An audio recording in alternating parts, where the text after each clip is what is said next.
Hello, hello, hello, and welcome. My name is Nick. I am once again sitting across from Q, and we are here to save the universe. So glad that you have joined us, however that may be, whether you're with us via YouTube or listening to us on your favorite podcast app. Thank you so much for joining us. Actually, stop by a coffee shop on the way here today, Q, and pick up a cup of coffee. And both the guys in the coffee shop were like, "Man, love your podcast." That's awesome. It was very encouraging. Getting worldwide fame. Absolutely. Awesome. Yeah. we will be the most famous people on the planet any day now. Any day. It's happening soon. I'm excited about it. We are once again joined by our lovely and talented producer, Jeff Rina, who's back on the mic today. How you doing, Rina? I'm okay. How are you? I'm all right. How's life? Everything good? It's good. Hey, Jeff Rina. We need to write a Jeff Rina song. Should. Yeah, there definitely should be. I'll get to work on that. I think have something about good. Gout in it, my line would.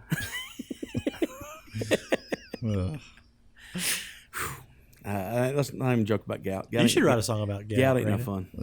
I'm telling you, man, ain't no fun. I mean, it's just like been this long battle. It has been. This is the longest freaking case of it I've ever had. Yeah, that's what I'm saying. It's like, taking up a good chunk of your life here. Yep. So. Have you thought about just like taking things, like different things out of your diet to see if you might can pinpoint it? You've tried a bunch of different things? Mm-hmm. I've done all sorts of stuff. And,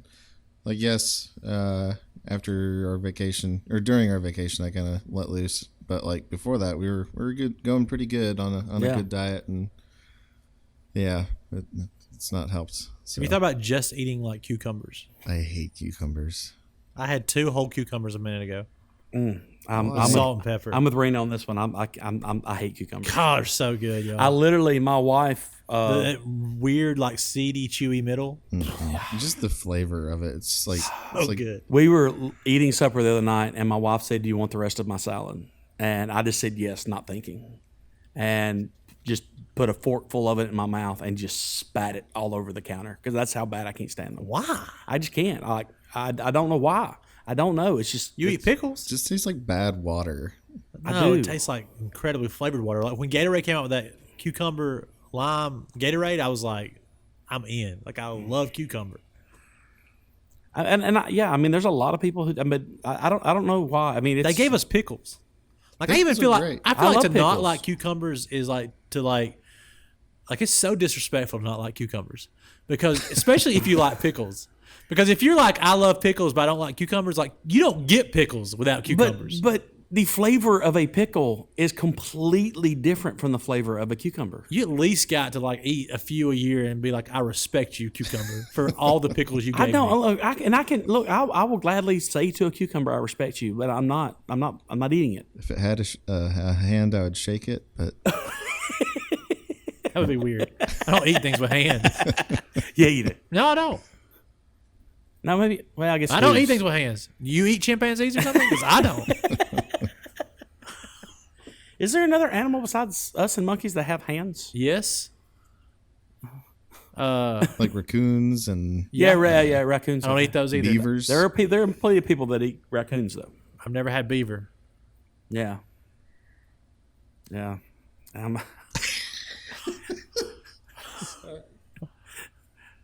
I know some people that down in South Louisiana that they like to kill beaver and eat beaver in different kind of ways. Yeah. I've heard that too. And possums. Yeah. Generally only deep south is where you're going to get beaver. They made possums and beaver jelly. Wow. I don't know what that is. Beaver jelly? Yes. I would not. That's one. I've tried a lot of things in my life. I'm out. I've tried a lot of things in my life, but I did not try that. I'm out. I am definitely out. Way out on that. So you got anything crazy going on in your life right now? Q, I feel like there's always something. But I visited Spectre Monday. That was fun. Yeah.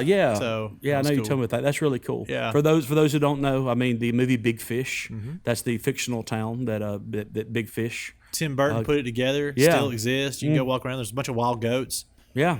And the goats will come up and hang out with you and jump on you. Yeah. I had some grapes. I was feeding them grapes, and they would jump up on me. The goats would jump up on me and want me to feed them more grapes. It's awesome. There's a lot of goats too. At one point, you're kind of like, Maybe too many. how many goats can I take if this goes south? You start doing that math in your head. Yeah. Like, Yeah. okay, if this goes south, I know I can take like 6 of these goats pretty quick. But what about after that? So I try to like keep moving. You think you could take 6 goats? Oh yeah, easy. You think that so? was my minimum number. I don't know. I mean, They're easy. they're tough though. They dude. will, It's like- hard to take out a goat. They will butt you, but the problem is that like if you get hold of their horns, you can do with them whatever you want to do with them. Yeah, I feel like goats are like that boxer that's not going to knock you out, but he ain't going down. Yeah. And I feel like a goat's just not going to go down easy. Like I would literally grab them by the horns though and just say, "Get over here," and they're like, "Oh," like they just go wherever you tell them to go. Yeah, until they're mad. I don't know. They're not smart animals. But the babies were cute, and they would come up in your lap and sit in your lap. Yeah, there's not much cuter in this world than a baby goat. Actually, So cute. yeah, it's good stuff. It was awesome. Yep. That was exciting, good time. But it was weird. Jenny's house from the movie had like been sunk in the water. I guess there'd been floods, so it was only like the 4 columns left of Jenny's house there, and but kind of spooky just seeing the columns and then like no house there behind it. Yeah, I bet. So it's interesting. That might get into our story. I wonder what it would be like to be there at night. I wonder if that like You can camp there. abandoned little town. You can camp on that island. It's a legit island about half a mile across, but there were people who had tents there. Mm-hmm. You can just go camp on that island. That would be a cool thing to do at some point. Yeah, I mean, but it's like you could camp at a ghost town. That's always been like a lifelong dream is to camp at a ghost town. I don't know, it just feels kind of like you're trying to push the envelope a little bit. Yeah, I like that. I'm good. I like my envelopes right where they are. I went through a ghost town. I don't need to move them anywhere. I went through a ghost town coming back from. No, didn't we go through a ghost town on the way to Oregon? Yeah, I feel like we did. There was like that one little mining ghost town we drove through. Yeah. And then I went through another one driving back with my dad that time. Mm-hmm. So those are cool. There's lots of like mining ghost towns out west. Lots of those. Yes. I went to one in Colorado, and it's weird.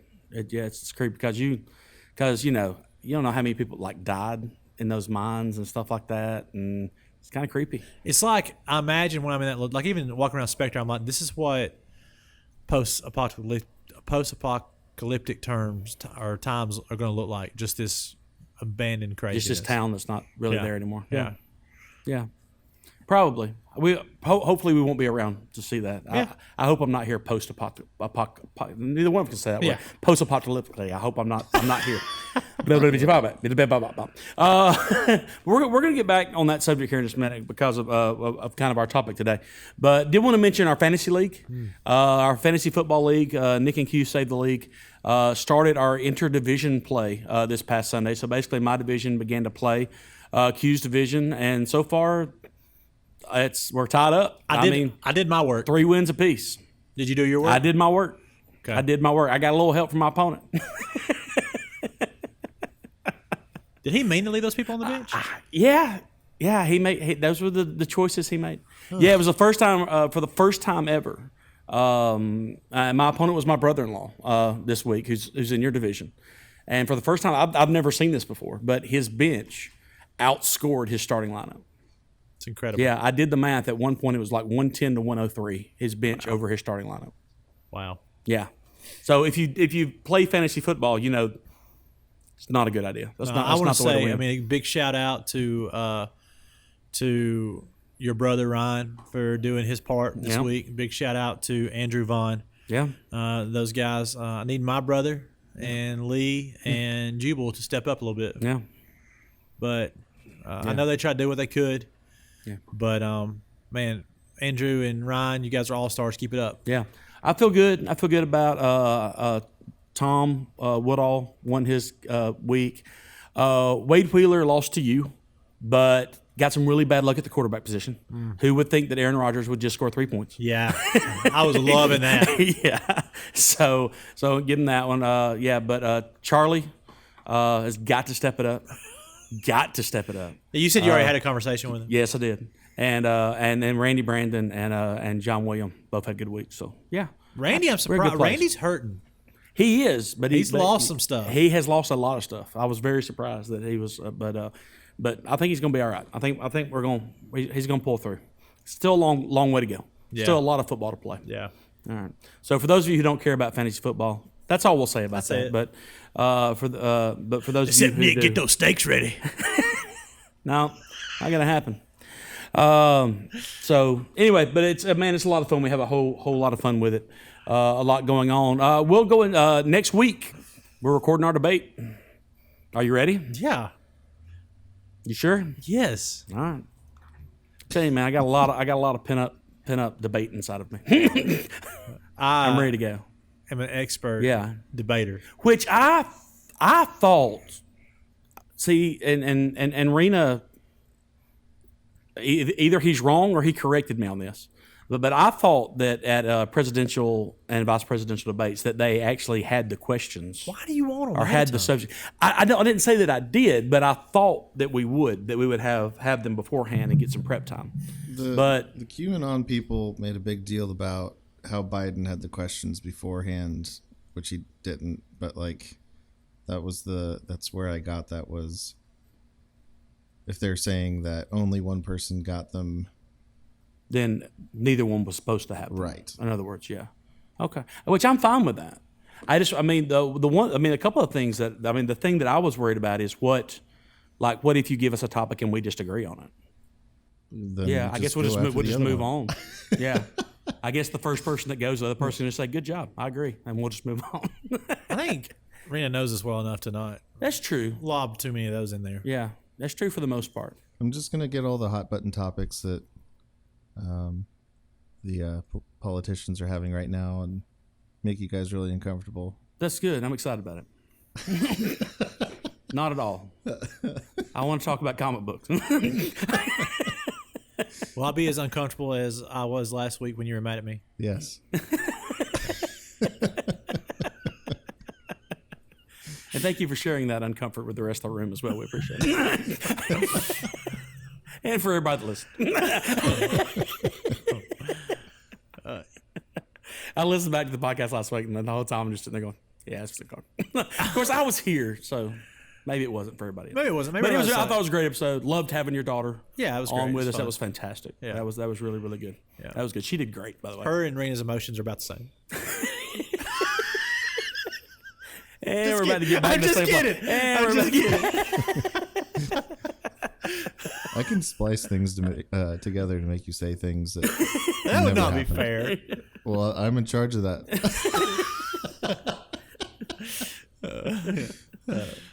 That's funny. Well, on to our topic today. I think it's a very timely topic for the time of year it is. We're getting close to All Hallows Eve and all those things that go around with it. And the Hispanic holiday that I can't ever pronounce, but I love. Dia de Muerte. Yeah, I love that. It's beautiful. The Day of the Dead. What's the creepiest situation, environment, something like that that you've ever found yourself in? Hinds Road.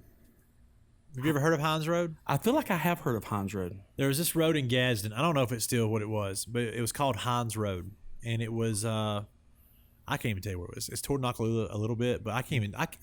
Today I couldn't even get there. I'd have to look it up again. But back when I was in high school, my early years of college, there was a lot of stories about Hinds Road. Mm-hmm. There was a story about how there was a family in this house that the oldest son murdered his whole family, and then he hung himself. Mm. And they'd say if you go by there at a certain time in October, you could see a body swinging. Right? I never saw that. No. But I used to go to Hinds Road because it was just kind of spooky to carry people up to Hinds Road. Yeah. There's also, and this is written in the newspaper, this was 25 years ago in the newspaper, there was an article about a cultish church happening in Gadsden. And it was just a very vague article written about these folks trying to start this thing. It wasn't a lot of specifics put in it. But here's the deal is, and there was a loose connection to Hinds Road. I mean, we heard about loose connection to Hinds Road because of it. So I was going to Hinds Road one day. There was me and 3 other people in our car. I think it was a Jeep Cherokee I had at the time, my first vehicle, and we were riding down Hinds Road. and we'd always pull over and try to scare whoever's running. You know, Oh, the yeah. whole thing Oh, you're yeah. doing, Oh, like, yeah. oh, you know. But we saw this light like off in the distance, and we thought, man, somebody might be camping over there or whatever. Like, let's walk over there. Like, let's get out of our car and walk over this hill and see what we see here. And so we get out and we walk, and there were people in robes that were around a fire. Now, I saw that at probably about, I don't know, 60, 70 yards, and there was no recollection that they saw us. Yeah. So we just kind of saw it like, oh, that's creepy, like moved back, got back in our car and went on. Yeah. We get about, I don't know, the road wasn't long. The road was maybe 3 miles. We get about half a mile down the road, and we look to our left, and there's people in these robes with like candles or torches. I don't know. I want to say candles. I don't think people carry torches, but they had some kind of light. Might have been a flashlight coming out of the woods onto the road, and I just hightailed it out of there. Plowed right by him. Yeah, oh yeah. Didn't stop. At that point, I was like, Yeah. this is weird. I mean, it wasn't, Yeah. I don't think it was necessarily paranormal, ghost or anything, but it was just very, very weird, like strange weird. Yeah, no. I think at any point you're on a road and there's people coming out of the woods with torches wearing robes, I think you just go. I think you just keep moving. So my mind all went back to that weird cultist church, and is these people out there doing some kind of sacrifice? Yeah. Because that still happens. Oh, yeah, it still happens. And, you know, I'm reading a book right now, which you've actually read, a Stephen King book. And in the first short story, there's a saying in it that says, never make a call that you don't want answered. And so, man, people who mess around with that stuff, the paranormal stuff and Ouija boards and all that stuff. I'm out. I mean, yeah. I'm just not going to do it. No, I'm not either. And there's probably, and here's the deal, there's a 99% chance. There's absolutely nothing to it. Absolutely. But I'm not taking the 1%. Yeah. I've heard so many weird stories. And I know people can just like exaggerate or explain it away or whatever, but I've just heard like so many weird stories. I'm just kind of like, that's cool. I'm not doing that. Yeah.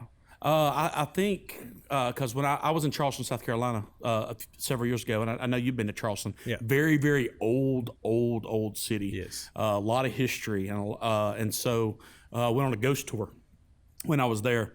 And it was one of the most interesting things I've ever done in my entire life.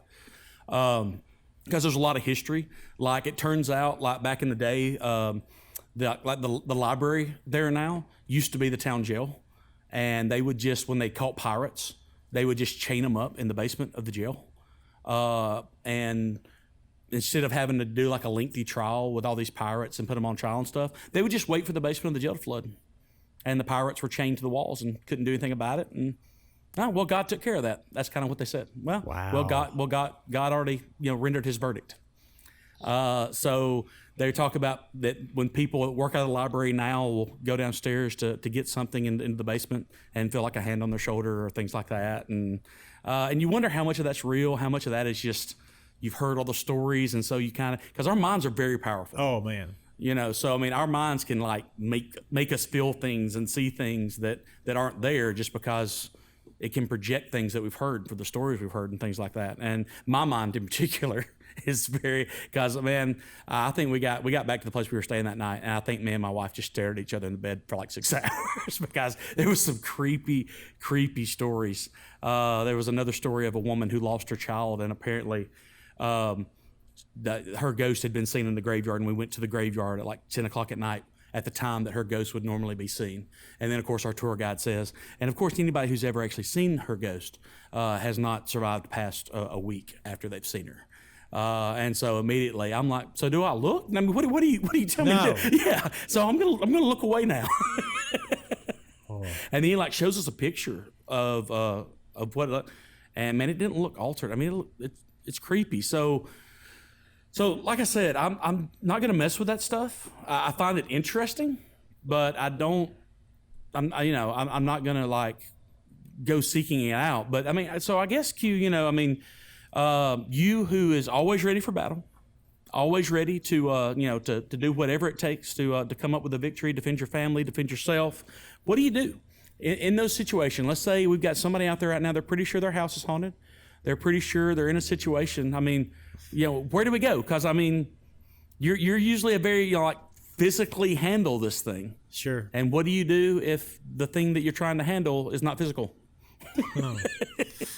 Well, I mean, you have to look. There is weirdness out there. Yeah. There is evil out there.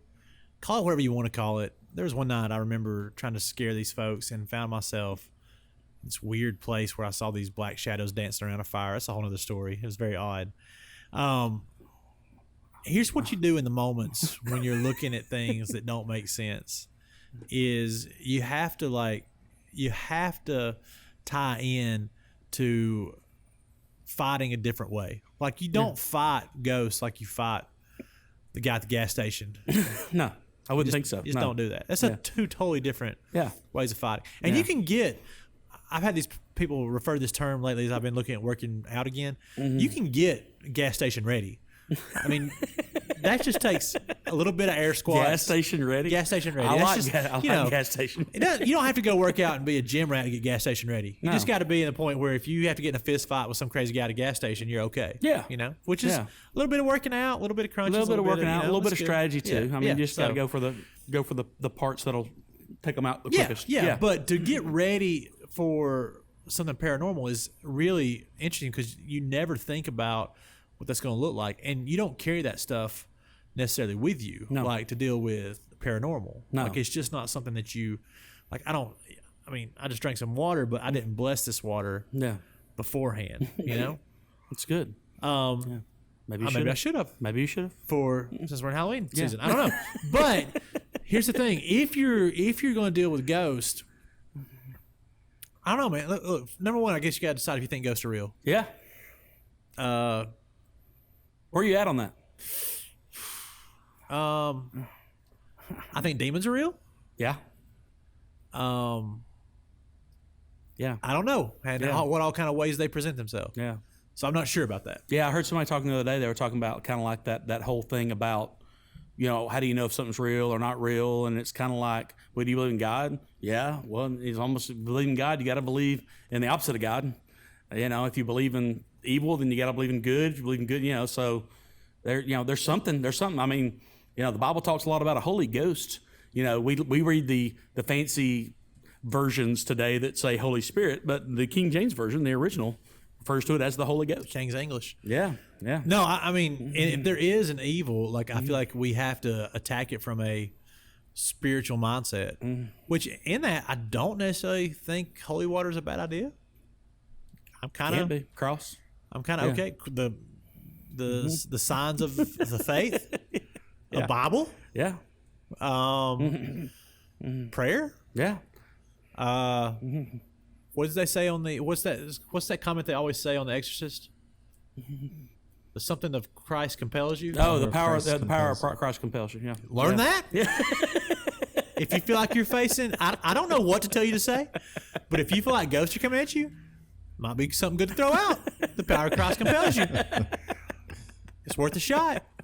It's a lot better than oh crap in that moment. So Which is probably what I would say. I would stick Yeah. that one back in my head somewhere. Yeah. Yeah. Oil, some kind of Just any oil. I don't know. That seems to be Little like keep a can of WD-40 in your there's back pocket. like people will tie that to Yeah. Christian rituals. Yeah. So like Yeah. you carry some Yeah. oil. You used to carry some oil with you, didn't you? At one point. Yeah. And then there's all kinds Yeah, now. yeah. Now there's like essential oils. So just get you one of those little essential oils. Yeah. Whatever smell you like best. Yeah. Absolutely. I'd probably carry peppermint. Yeah. And be like, oh, Yeah. this thing's haunted. Yeah. Give me some peppermint oil up on this bad boy. But You know, just lay hands on it and anoint it. Yeah. Yeah. So I mean, there's all these top things you could do. At Do the you end of guys freeze in seeing crazy things? Like not an unrecognizable what you would like feel being a spiritual thing in front of you. Do you freeze or do you walk away? So it's been different. One night I walked into a house and I felt like two people pushed me to the ground and would not let me up. And there was nobody there. And it was a physical, like I was pinned to the ground. Spiritual oppression.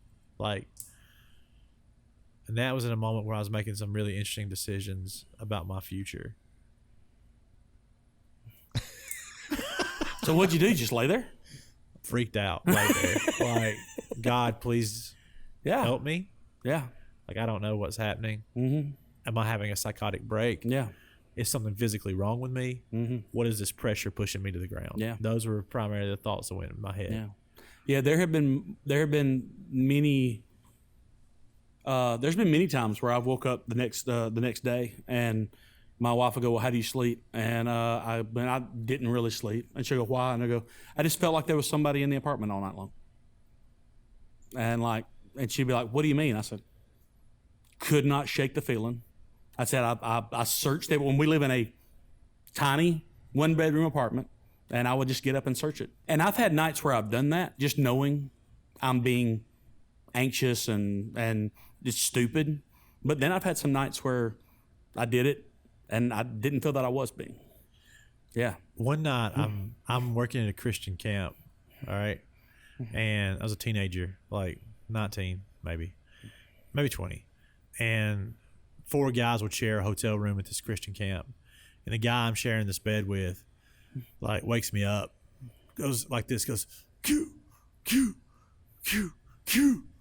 And I'm like, come on, I'm like, what's up, man? He goes, go get someone, hurry.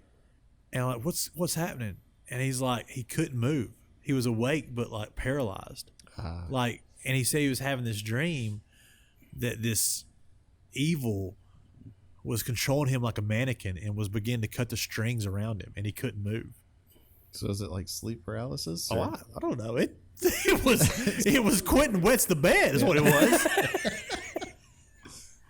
Yeah. You know how freaky that is? The other most freaky thing I ever had happen was I was going, this is when I was in high school, maybe 16. We were going to go camp out at Short Creek Falls, which you guys know where that is. Yeah. And we hear what I'm sure is a woman scream, like loud. And this is the middle of the night. My buddy's dad owned this property. It was like private property, he owned it. And as I'm like, realized I'd left, I just left my bag in the car. I mean, we had put tents down there, so we were going to make a couple of treks back to the car. So I was walking back to the car, and there's a guy walking the side of the road with a shovel in his hand. And at that point, I did not know what to do as a 16-year-old. No. Like, I just like that. I froze and I just stood and watched him walk by and didn't say a word, and hope like for somehow I turned invisible in that moment. Yeah. See, I feel like in those moments, like there's been a couple of times where like I've been like in a place where I was kind of creeped out. Like I remember like I was in a city one time. I think I was catching up with some friends, like maybe in Nashville or something like that, and I found myself like in a parking deck alone. I was like, hey, I'll drop y'all off and I'll go park the car, and y'all be in a parking deck alone, and you realize it's just you and one other guy, in the parking deck, and you just I don't in those situations what I try to do is diffuse it as quickly as possible, and so I'll go, hey, what's up, man? You doing all right? And just to see what kind of reaction I get. And it's like, oh, yeah, man, good. I'm like, I can breathe. That's interesting. I think I would have I think in those moments, I'm more like, if I look real intimidating, maybe, like if I just kind of look down like I'm like mad at the world, then maybe this person just even if they are the person who's like, I'm going to kill somebody tonight, they're like, not killing that guy tonight. Yeah. Like, I'm going to go kill somebody that looks easier to kill. Which in this, you're very fortunate because you're a big dude. Right. Yeah. So, I mean, most guys in that situation, 99% of guys in that situation, if they were going to kill somebody, would move on. Yes. Yeah. Which makes me feel, I do feel that. Yeah. Which you just have to be worried about the one dude who's going, oh, good, I get to take down the biggest guy I see. Because there is that one dude out there. He is out there somewhere. Yeah. Who wants to take down the biggest guy he can find. Yeah. Yeah. So the moment I do that, he's like, oh, just hope you don't run across him on a dirt road with a shovel in the middle of the night. Dude. If I was now, I don't know what I've done. I'm out of run in that situation. If I was now, like we left, I went back and told them, hey, dude, there's a guy, and we got out and left. But like, that was such a serious moment. If it was now, I would have like called the cops and said, hey, I heard a scream. There's a dude with a shovel. Yeah, like I don't know if there's anything, but it's really weird. Like I would have done that, but I didn't. And the thing is, Short Creek, they find bodies in Short Creek Falls every year. Way too often. Yeah, there's people buried there and hid there. Like, cell phones didn't exist when you were 16, did they? Or were they not a big thing? No, they were just starting my senior year. Yeah. No, we didn't have them. So I didn't have a cell phone until second year of college, third year, yeah. So yeah, that wasn't a thing. And even then, it didn't work very well. So, yeah, it's weird. I mean, it's weird the things that can scare you and that you see. Oh yeah, you know, and how you. Here's the key. Let me kind of bring us home here for a second. I tell you guys all the time, it's about being prepared. All right, so you've got to prepare yourself for dealing with scary things. All right, if you don't, then it's going to overtake you. Yeah. So my suggestion to all you guys who've never been through any of these situations like we've talked about is to figure out ways to put yourself in really scary situations. Listen, this weekend, if you find yourself with not much to do, go to some parking deck and wear shorts and like a flimsy t-shirt. Show your leg, like short shorts, like show above your knee, like in your leg, right? And flip-flops. And just like kind of shuffle around the parking deck by yourself and whistle a cheery song. And realizing that the guy could be there. Yeah. He's probably not. The guy that wants to kill you is probably not there. Yeah. But he could be there. And in that moment, this is an exposure that you're putting yourself through that will help you be ready. And all that time, think about what you would do. How you would get rid of those flip-flops. Because you can't run in flip-flops. Can't run in flip-flops. So you kick those things off. Those got to go. You run yourself through the scenarios. You put yourself in those scary situations. Mm-hmm. If you're really scared about cultish things, I don't know where cults are. We're not telling people to go to a cult. No, I'm not telling you to go to a cult. I'm telling you, go to a place where you think a cult would go. And realize that you can overcome that scary place. Go to Hinds Road and take a little walk out in the woods. And if you happen to see a rock that has blood on it, stand around it and realize I'm stronger than this. That would be my suggestion. My advice is going to be the complete opposite. Stay away from all those things. And just don't have to be prepared for it because hopefully it will never happen. And if it does happen, go to the default. Pee all over yourself. That's a given. Roll around in it. That's a given in those situations. And and then hope that whoever it is just don't want to deal with that. Why is, and this is the last thing I'm saying, why is it, Rina, that when we get scared we pee a little bit on ourselves? You just lose control. Yeah. I've not done it, but I haven't gotten that scared yet, and I'm very happy about that. You never like peed on yourself just a little bit? I mean, I have. Not because I was scared, though. I peed on myself a lot. This one time at Movie Magic. There's an old video store in Albertville where Pizza Hut is, right beside Pizza Hut. It's called Magic Tan now. I don't know why. It was like there was a secret power. Whenever I'd go over there and try to look at movies, I found myself having to pee every single time. It's the weirdest thing. And so they wouldn't let me use the bathroom. So I like trying to find a movie before I like peed on myself. And one day I just couldn't find it before I peed on myself. This is taking a strange turn. I got some pee stories if you want to hear it. Okay, next time. Yeah. Next time. We'll try to get a pee story into every episode from now. I hope you guys have a great Halloween. I do. Stay safe. Expose yourself to scary things and be strong. Yeah. Or not. If you don't like scary things, then don't. But if you ever get a chance to go on a ghost tour, do that. I did one in the Huntsville last year. It was pretty cool as well. So a lot of fun, a lot of history. And I think that's really what it boils down to. I think most of our ghost stories are just history kind of being passed down and rewritten and retold over the years and fantasized and things like that, because that's what happens with history, which is kind of cool, you know? I dig it. So, really, really, really good stuff. Hey, next week we record the debate. Q will be a ghost of his former self after I'm finished with him, and maybe he'll be himself. We'll see. I hope so. But I'll echo what Q said. Have a wonderful Halloween. On behalf of our lovely producer, Jeff Rina, that is Q. I am Nick. And once again, the universe is a safe place to live. You are welcome.